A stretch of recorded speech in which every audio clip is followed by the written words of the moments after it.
Glad you could join us today on Earthfile. Welcome to the program. I'm Ayola Kasim. Rapid economic growth and increased agricultural productivity over the past 2 decades have seen the number of undernourished people drop by almost half. Unfortunately, extreme hunger and malnutrition remain a huge barrier to development in many countries. Over 795 million people are estimated to be chronically undernourished, often as a direct consequence of environmental degradation, drought, and loss of biodiversity. Over 90 million children under the age of 5 are dangerously underweight, and 1 person in every 4 still goes hungry in Africa. How fair is it that millions still go to bed hungry when we can do something about it? This is our focus today on the program. Do stay with us. Although the quantity of food available throughout the world today is more than sufficient to feed the entire world's population, hundreds of millions of people remain undernourished because they do not have access to sufficient productive resources. Every 5 seconds, a child under the age of 10 dies of hunger or malnutrition, more than 5 million of them per year. Out of the over 800 million hungry people, 50% are small farmers, 20% are landless rural dwellers, 10% of them are nomadic herders or small-scale fishermen, and 10% live in urban poverty. Barely 5% are affected by food emergency situations arising from armed conflict, by exceptional climatic conditions, mainly drought or floods, or by violent economic transitions. Of the 5 million children dying each year from hunger and the side effect of malnutrition, only 10% are victims of armed conflict or famine. So experts believe the causes of undernourishment and of death from hunger and malnutrition are immensely complex, and they cannot be simply attributed to war or natural catastrophes. They're primarily due to social injustice, to political and economic exclusion, and to discrimination. Hundreds of millions of undernourished persons suffer from political and social exclusion, while their right to food is violated. Here in Nigeria, the situation, they say, is not different. The most critical need of the citizen is food.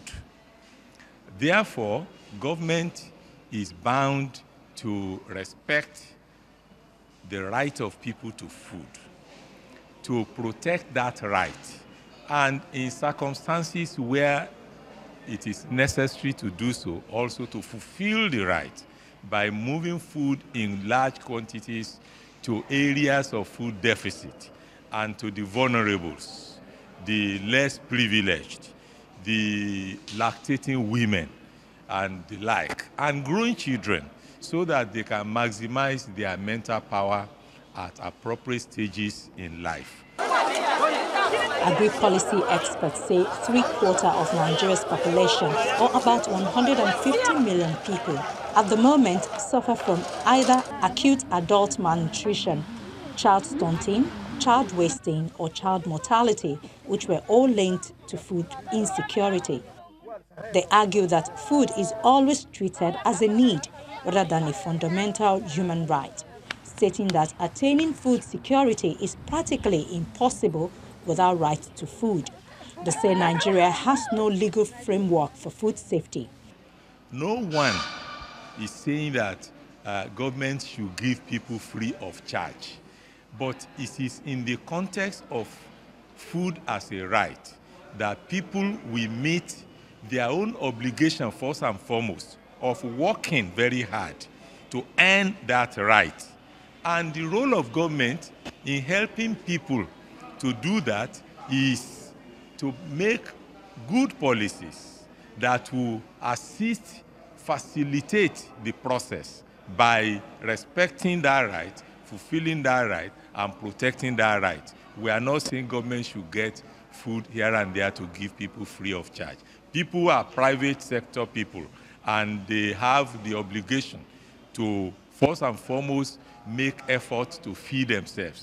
But to the extent that they are doing so in a particular policy environment, that environment should be conducive to help them achieve their right to food. That is what we are saying. We are asking government to address the issues of pollution and other such damages that private sector cause to the environment, that even government agencies cause to the environment, in order to protect the ordinary people who are growing food to be able to do it very well.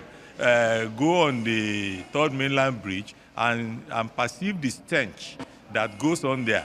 That is stench coming from several industrial concerns, pouring effluents into the water bodies.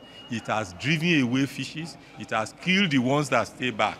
Therefore, in that way, the private sector itself is destroying the people's right to food.